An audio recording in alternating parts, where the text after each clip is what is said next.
Welcome back to part 2 of why we should believe in the Bible.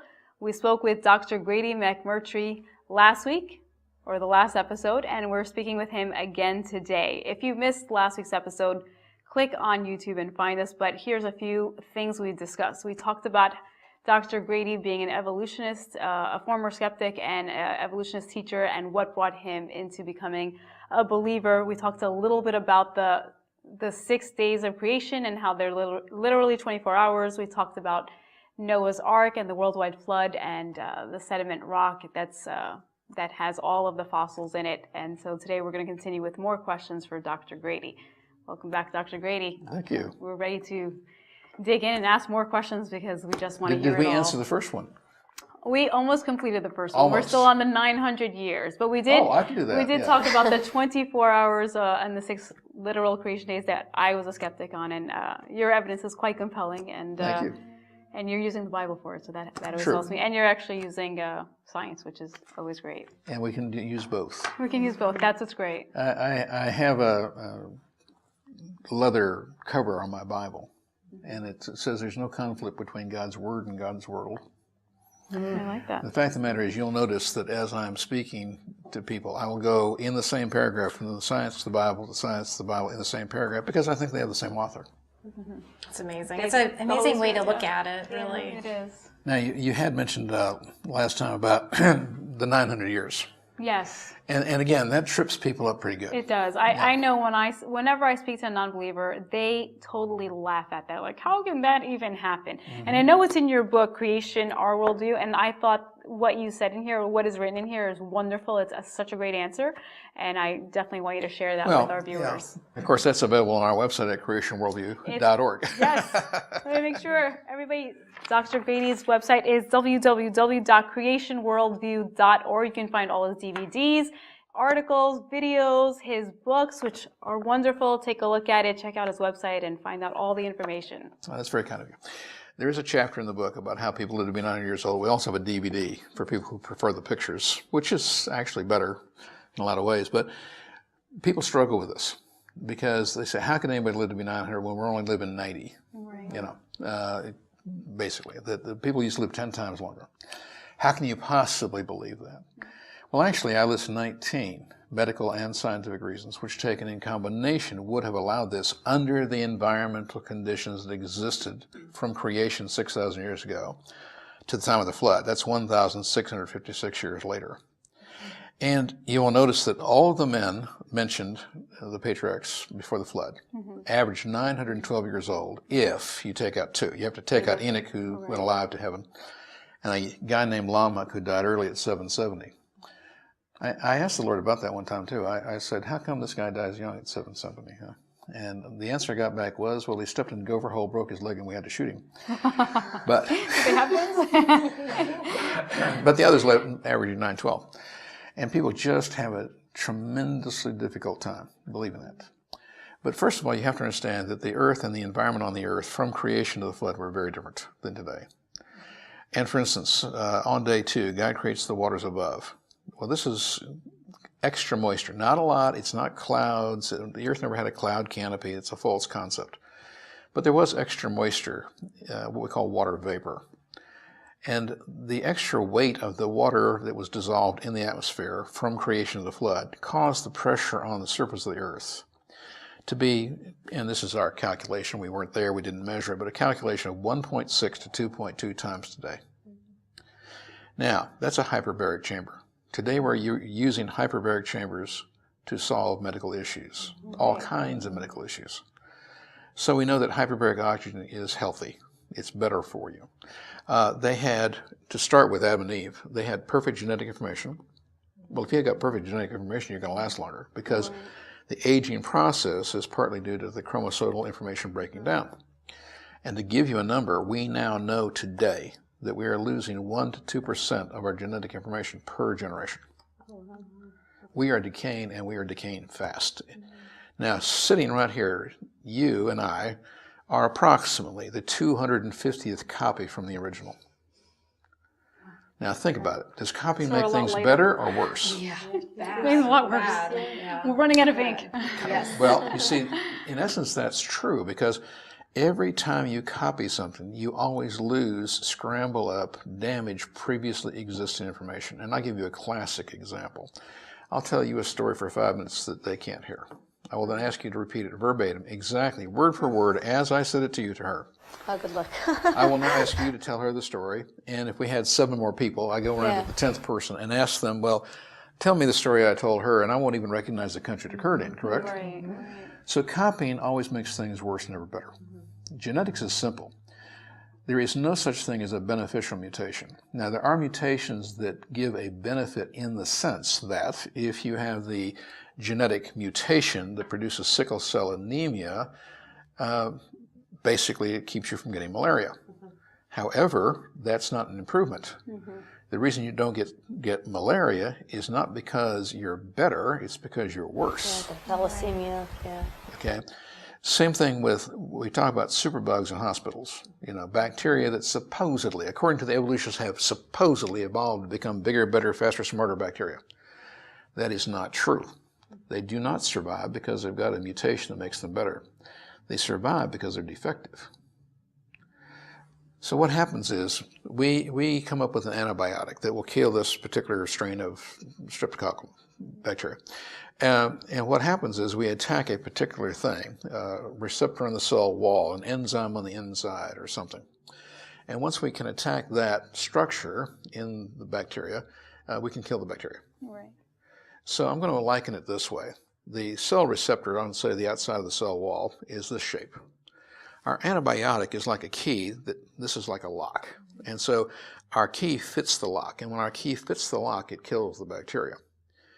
But what happens? Something called a mutation. Now, mutation by scientific definition is copying error. Now, for example, if I said to you, you are the result of 1 billion beneficial copying errors, would you believe me? I never heard it that way, so probably not. But the logic is not, right? Yes. So what happens is there's a mutation, which is a copying error. So this is the correct shape. But there's a copying error, and we get this shape. It's defective. But the problem is our key can no longer fit in the lock. Right. We can't kill it. Now, it metabolizes slower, it reproduces slower because of the defect, but we can't kill it. And so it overwhelms us and kills us. And so what do we do next? Well, then we lock up an enzyme on the inside, but then there's a mutation that causes it to become defective. And again, it metabolizes even slower. It reproduces even slower, but we can't kill it. So eventually it overwhelms us. My own mother died from this, so I'm taking it pretty personally.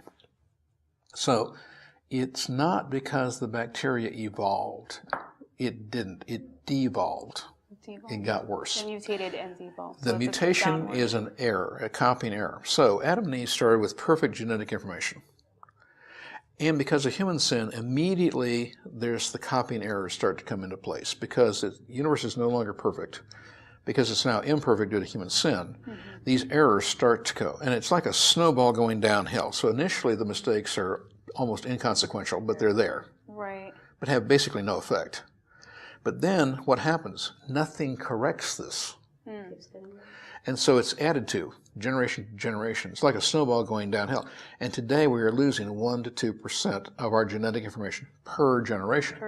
And we're at approximately the 250th generation. The truth is, you and I ought not to be here.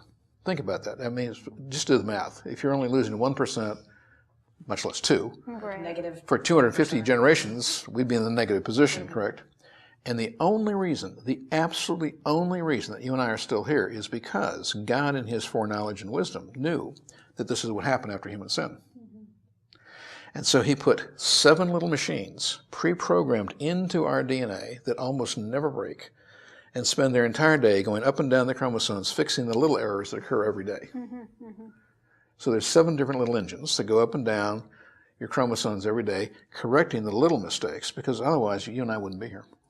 Now, can you explain that? Because that's really interesting. Because, when I think about mutations, and I don't know if I'm understanding it correctly, so definitely correct me if I'm wrong, but like it sounds like it's an error, like is what it's a copying error. It's a copying error. But what about like mutations that happen where people, maybe they live in Africa or live in areas that have a lot of sun and they have more pigment in their skin, and that's not something that necessarily, that's something that almost like it protects them, right? Okay, you are believing something that you learned from an evolutionary textbook. Yes, I am. I'm a pharmacist. But you are. You learned evolutionary medicine, right? In essence, evolutionary pharmacology. Now, that teaching is utterly false, and I'll show you how to debunk it immediately. Now, I have a DVD on the origin of the races pointing out there is absolutely no such thing as different human races. There's no such thing as a black race, a white race, a red race, period. There is one human race. What we have is different ethnic appearances. Right. Okay? Now, it is absolutely not true that people in Africa have dark skin because they live in Africa. I will ask you a couple of questions, and you'll answer the question yourself, okay? Sure. When was the last time you saw an Aborigine or a Maori? Oh gosh, it's been a while. Just kidding. Never. When was the last time you saw the photograph of one? The Aborigines live in Australia, Tasmania. The Maoris live in New Zealand. Never. They're black-skinned people. Right. Maoris are incredibly black. They're as black as your sweater right there, or whatever you want to call it. But they live on cold islands, as close as you can live to the South Pole. Is that correct? Yeah. Okay, when was the last time you saw an Eskimo or the picture of an Eskimo? They're usually just wearing pretty jackets. So to your point, I have it. You like fur. Now, Fake fur. but they're very dark-skinned. Yes. It's a little reddish, Right. but it's a very dark skin, It's interesting. right? That's right, yeah. So is it exposure to sunlight that causes them to be that way? Or is it their ethnicity? It's ethnicity. So first of all, dark-skinned people live as close to the North and South Pole as human beings can live. So it's not true that it's Africa. It's not true that it's equatorial. So for instance, I was born, interestingly enough, in Chinatown in San Francisco. And I grew up with Chinese and other Asian populations. Now, if you go to Japan, Vietnam, Laos, Cambodia, you will find people there that are so light-skinned they could be referred to as white. I mean, at least euphemistically. And yet they're living right on the equator. Is that correct? Okay. Many Egyptians are quite fair-skinned. Is that correct? We come in all different colors. All colors, yes. But you Yes. come in But all you're different. right. And Light. I'm looking at you right now, and you can tan. Is that correct? Oh, yes. Yes. Right? Because your face is darker than the upper part of your chest or I hair, can. correct? That's driving in the sun in Florida. Now, the darkest person you have ever met, exposed to sunlight long enough, will get darker. I mean, you take a look at anybody who's outside working, especially in Florida summer, that's wearing long sleeves. I don't care how dark they were to start with, they will get darker. Yeah, that's my lawn guy. Correct? So that is, of course, melanin. Now, there's only one pigment for human skin color, and that is melanin. You either have it or you don't. If you've got it, the question is how much of it do you have? Right. Right? And so how did we get not different human races? How did we get different ethnicities? Because think with me, we are one human race. Not that I want you to, but could you donate a heart to somebody living in Brazil? Sure. Sure. Could they donate a lung to somebody who lives in China? Sure. Same. Could you marry somebody who, let's see, how far away can we get? Well, somebody that lives in Patagonia and produce children. Sure. Sure. Because Only we're if they're one together. human race, correct? Yeah. We are one. The more we learn about science, the more we learn about medicine, the more we realize that the difference amongst people is absolutely skin deep, literally. Here's two numbers. Now, in the human genome, there are 3 billion bits of information.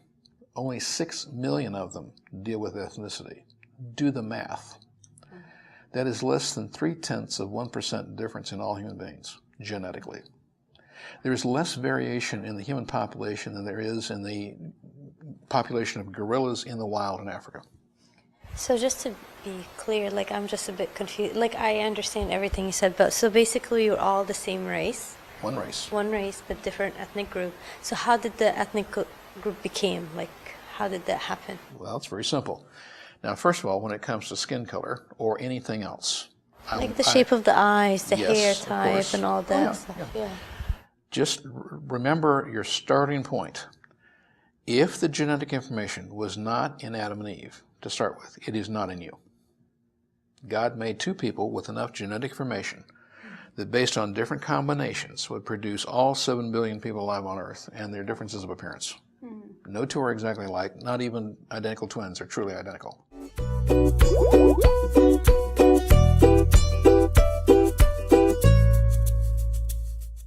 How come it's always the same wherever you go? Like, you know, No, like that's not true? well, it less and less these days, I can assure you. But let's go back 1,000 years, and then that statement will be more accurate. Okay?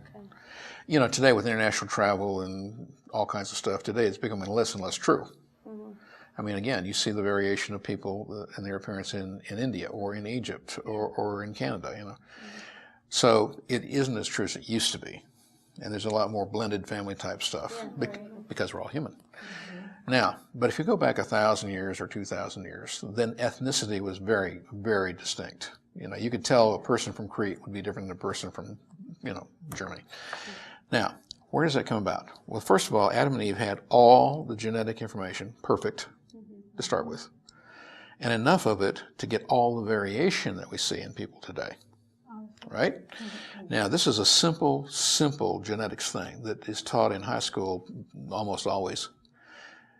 If you take one man and one woman, Papa and Mama, okay? And if Adam had, let's say for color, capital A, capital B, and Mama has lowercase a and lowercase b, you can get children of 4 different colors in the first generation, correct? Right. Now, what happens before the flood, the population is very homogeneous because they are intermarrying across the entire population. Okay, that's true. Right? Yeah. Cain married his sister, all of them married their brothers and sisters initially, and then later cousins and so forth. But the population was very homogeneous, enough personal identity to be unique individually, but still very uniform in general appearance. But what happens after the flood? Well, only one family comes through. That's Noah, his wife, we don't know her name, their 3 sons and 3 wives, we don't know their name, but there's 8 people, and the entire world population comes from 3 pairs. As far as we know, Noah and his wife had no other children. Right. Now, again, these 3 pairs of people produced 3 tribes of people.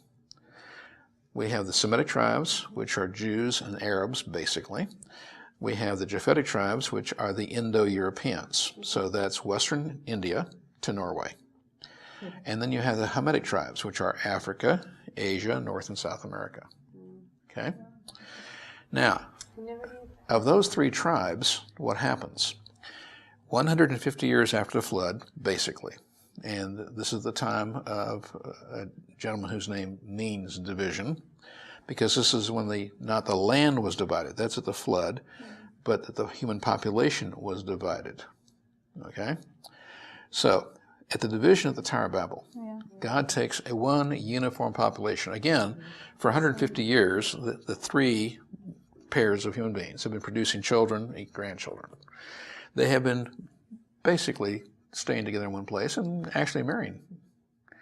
But what happens? At the Tower of Babel, God splits them by giving them languages, language barriers, into 70 groups. He does that because they didn't do what he commanded them to start with. What did God say? After the flood, I want you to spread out and repopulate the earth. They didn't do it. They stayed in one place. They built a tower. They built a city with a tower, and they built a name for themselves, and they invented the name of a pagan god. Now, this is common. I think you'll agree throughout all of human history that when you have a boundary around a people, they speak the same language, they have the same religion, generally speaking, right? And so they are in rebellion. Okay? And Nimrod, whose name means let us rebel, is that anything prophetic there to you? Is in charge of this rabble at Babel.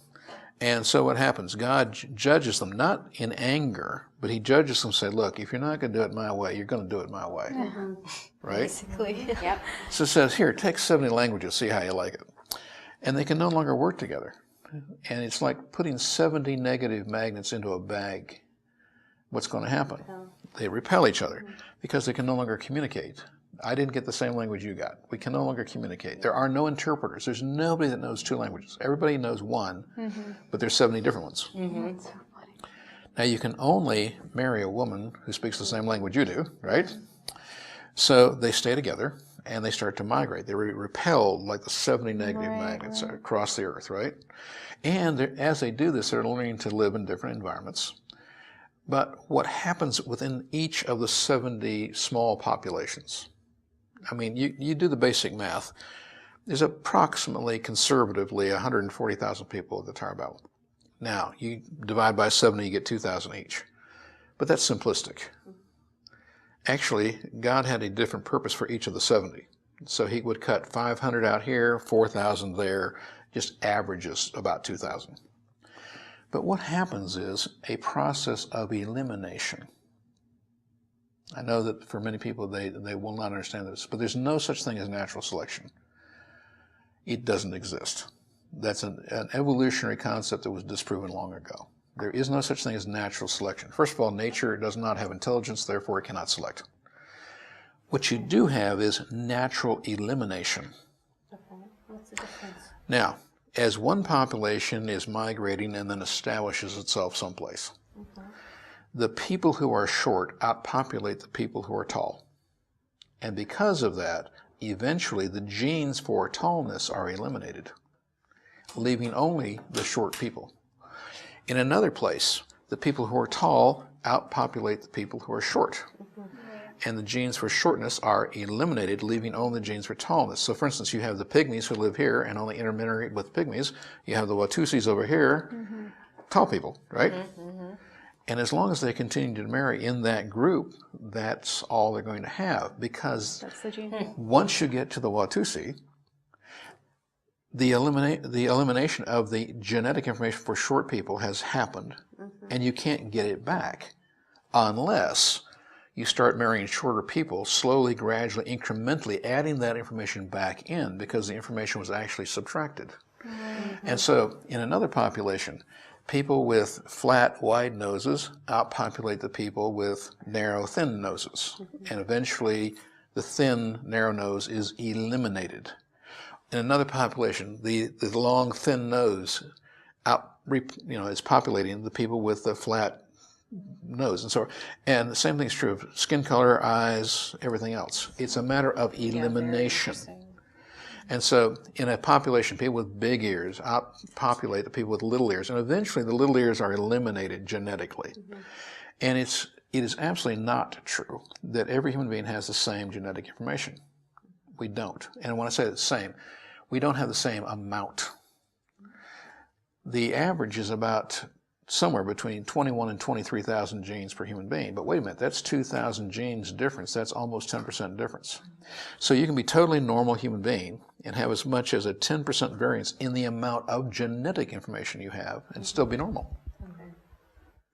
And so people have to start thinking about how genetics really works. And I got a classic for you. Think with me for a moment. Genetics is full of great big words, fancy, highfalutin big words. And I know them, allele polymorphisms. How's that one? Don't know it. I'm sure you know your stuff. I know it's on the tip of your tongue. Totally. And retroviruses and all kinds of stuff. But genetics itself is simple. I can teach a child in elementary school enough about genetics to refute an evolutionist. Because think about what happens in genetics. We copy the previously existing information. We copy mama and papa. We pass that information on into the next generation in new combinations, but never new. Now, when you copy something, you have only two choices. You can copy it perfectly. Now, if you copy it perfectly, there is no mutation, because that's a copying error. You copy it perfectly, there is no change, correct? Fine. What is the only other way you can copy something? You can either copy it perfectly, in which case there's no change, and no added or subtracted, right? It's the same. What is the only other way you can copy something? Well, you can either copy it perfectly or imperfectly. Copying always makes things worse, never better. There's nothing as good as the original. You can either copy perfect or imperfectly, but you can't copy more perfectly. Is that correct? Right. I have debated some of the world's greatest evolutionists and destroyed them simply by asking them, Doctor, please tell me, where did the original information we were copying come from? Because evolutionists believe you start simple and become complex by random chance. Right. Creation says you start complex, indeed perfect to begin with, and then become simple over time by breakdown. Now, which one is consistent with science? Forget the Bible. Which one is consistent with science? Starting perfect and breaking down in the present is consistent with science. Starting simple and becoming more complex by random chance is inconsistent with science. Therefore, the Bible is scientifically provable. I like that. Yeah. Do you guys have one more question? Do you guys want to ask another question before we end this part of the episode? Silence reigns supreme. I'm still like digesting Well, we were everything. talking about 19 reasons, and I just started with the one. Wow. But quickly, think about it. We had a perfect digestive system, perfect food, perfect genetics. You couldn't get sick. You perfectly digested the food. But God says because of human sin, the land will become less fertile. And we are breaking down, but the plants are breaking down too. And after the flood, he says, now you'll have to eat meat, Genesis 9:3. He says, I give it to you in the same way that I gave you the green plant in Genesis chapter 1. Remember Genesis 1:29-30, God created us initially as vegetarians with the ability to be carnivorous, omnivorous later. Now, if you think God's a big God who can make us vegetarian to start with, how big is God who made us that way, knowing we would have to be able to do both later? That's God's foreknowledge. That's right. Right? And so what happens? So you have the breakdown of these things, the fertility of the earth, but the breakdown of our genetic information, our digestive system, our food supply as we go along. During the 40 days and 40 nights of rain at the beginning of the flood, the heavier pressure of the atmosphere up here, the hyperbaric chamber, is destroyed. It comes down and never gets back up. We have things like you have no significant pollution before the flood, no significant earthquake activity, no significant volcanic activity, all of which can kill people, right? So you can take those out. You didn't have to worry about Indian attack, animal attack, because animals were made vegetarian, right? You'd live longer. And you start taking a look at these things, starting with the perfect genetic information and all the other things that were in the pre-flood world, created by God, perfect, and then only starting to decay. But you'll notice in the Bible, the first curve, mathematic curve described in human literature is in the Bible. Because the men were living 900 years for 1,656 years. But immediately after the flood, when these things are continuing to deteriorate or disappear completely, they're living 600, 450, 250, 180, 120. That's the first mathematical curve described in human literature. Right. That as these things were lost, either continuing to decay or lost completely. So the canopy of moisture, so to speak, was lost completely. So that goes out the window. Right. But that moisture above would also have helped to lessen the amount of ultraviolet light, cosmic rays, gamma rays coming through the atmosphere. The decay of the Earth's magnetic field is absolutely paramount. To me, I have over 300 scientific arguments for young Earth. The decay of the Earth's magnetic field is absolutely number one, proving the Earth is only 6,000 years old. It cannot possibly be 8,000 or 10,000 years old, much less millions, billions. Because if you go back even a mere 10,000 years, and I think you would agree to an evolutionist, 10,000 years is nothing. The Earth's magnetic field would be 200 times stronger than that of today. Now, you ever had an MRI? Yeah. Yeah. They put you inside a big electromagnet, hook it up to the computer, turn on an image what you look like on the inside, right? Which we will both agree, since I've had 3, is a lot better than cutting you open. 100%. However, when they do that, they do not submit your body to 200 times the magnetic field strength of the Earth today. Because if they did, after the MRI was over, they'd wipe you off the wall like a bottle of ketchup. No living organism can survive in a magnetic field 200 times stronger than that of the Earth today. It literally rips your entire cells apart. Therefore, no life on Earth could even go back 10,000 years. Therefore, that eliminates evolutionary time, period. End of statement. It's unarguable. And the Earth can't even be 8,000. This is why I say 6 is acceptable, because if you go back 6,000, the Earth's magnetic field would be 20 times stronger. Now, you and I could live in that. Right. It also helps to stabilize chromosomes, which will slow the aging process too. And you're not old enough to remember the space program going to the moon in '69, but I am. And the big problem when we launch people into space is radiation. It's not water, it's not food, it's not weightlessness, it's radiation. Because once you get outside of what's called the Van Allen radiation belts, you're subjected to radiation you don't even want to think about.